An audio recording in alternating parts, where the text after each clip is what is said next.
Hey y'all, I hope you guys are doing well.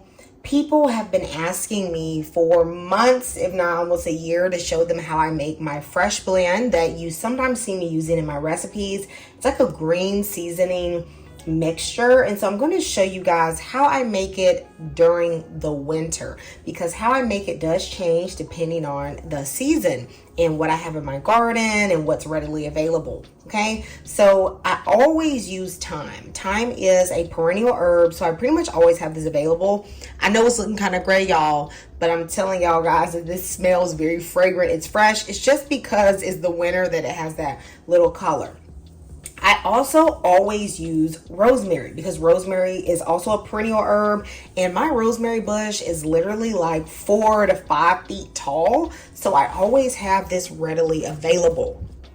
Another herb that I often use is cilantro. Cilantro is in season in the winter, actually. I know most people think it's a warm weather herb, but it really is not. It doesn't do well. And so I can always get very fresh, good tasting cilantro in the winter. Now, if it is the summer and my garden is going, I will always add basil and parsley, but basil is not in season and the ones at the store just aren't doing it for me, so I'm not going to add those today.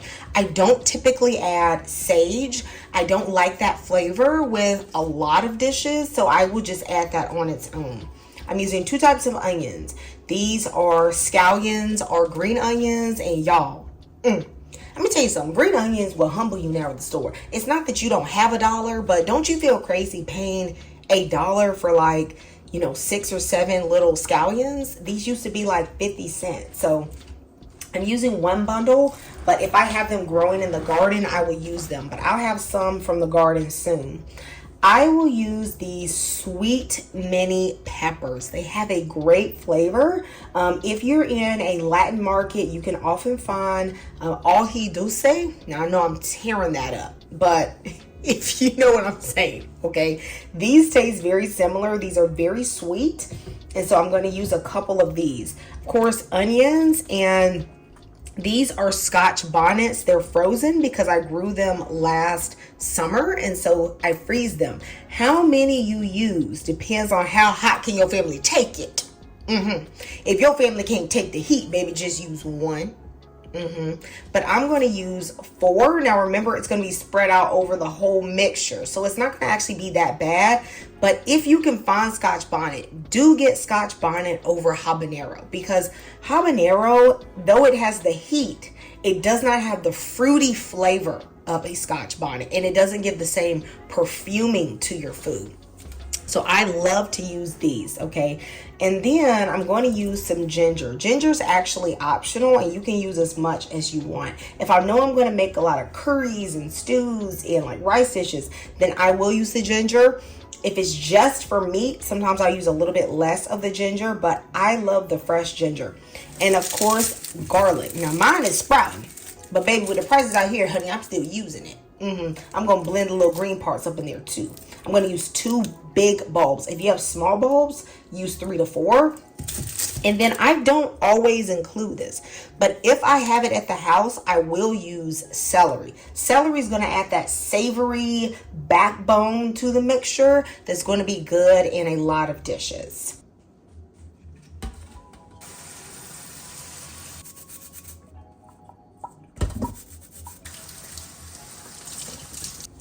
It's really important to make sure everything is well dry before you start to chop it or blend it, because in the final mixture, you want as little water as possible. That's going to prevent spoilage. And so after I clean off my veggies, I definitely like to take a clean kitchen towel and dry them off really well, or as dry as I can get them to be. Let me know in the comments if you make a green seasoning blend, and also let me know what your recipe is, especially if it's different than mine. What herbs do you put in yours and vegetables, and tell me about the dishes that you use it in. If you watched one of my previous videos, I showed you how I prepped a lot of garlic at one time. So guys, I'm going to link that video below for anyone who needs to see it, especially if you're doing 2, 3, 4 bulbs of garlic. I have some time-saving tips on there on that video, so please go and check that out. I'm going to tell you guys the ratios and how I use this in recipes. So if I'm ever making a Caribbean dish like a curry or a stewed chicken or jerk chicken or some type of rice dish, I will always use some green seasoning. For my meats, I use about 1/4 of a cup per pound of meat, especially if I'm doing a curry or a stew, because that green seasoning is really going to break down and help to make the sauce taste really good. If I'm baking the chicken or the meat, I tend to use less, maybe about 2 tablespoons per pound of meat. How strong the flavor of your green seasoning tastes really depends on how many herbs you use and how much, as well as how much garlic you use and the Scotch bonnet. The onions and the peppers, on the other hand, will mellow out the flavor. So if your family likes a really strong taste, then you can use less onions and peppers if you want.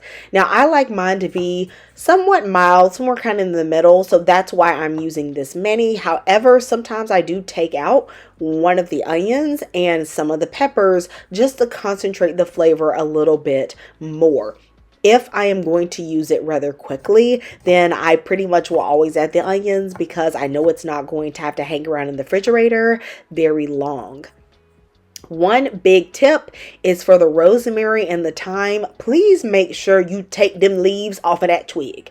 If you blend that wood up into the seasoning, you will be instantly regretting everything you just did, okay? Because you will waste your product. However, if you get that springtime, that summertime, where the sprig is very light and feathery and it's not woody, you can actually blend that into the seasoning mix. I prefer to do this in a food processor because I like the little bits. However, there is nothing wrong with doing this in a blender and maybe adding a little bit of vinegar, like white vinegar, or a very small amount of water. If you add water, then you're going to need to use your seasoning up a lot quicker. Once I have blended up all the batches, I'm going to mix them together so that the flavor and color is very uniform. Storage is very important. I like to store these in these mason jars. They're pint mason jars, and to try to make the filling it up as clean as possible, I like to use a wide mouth funnel. Once I add all of this in, I am going to cap it with a little bit of olive oil, probably about 1/4 of a cup, just to go on the top of the mixture. And I like to always keep oil on the top. I feel like it stays fresher that way. And I will stick this at the back of the refrigerator. Back there at the back of that fridge, I feel like it lasts about 3 weeks to a month.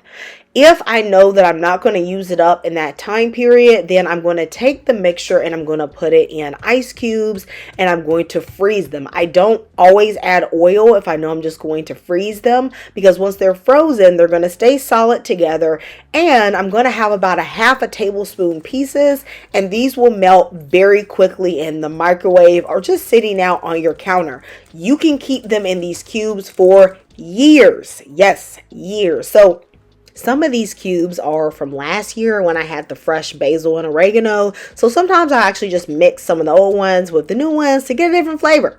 Let me know if you guys are going to try this recipe. And when you do, let me know how much you love it. I will be using this in my upcoming videos, and I've used it in the past. So I'll see you next time in Kamira's Kitchen. Goodbye and God bless.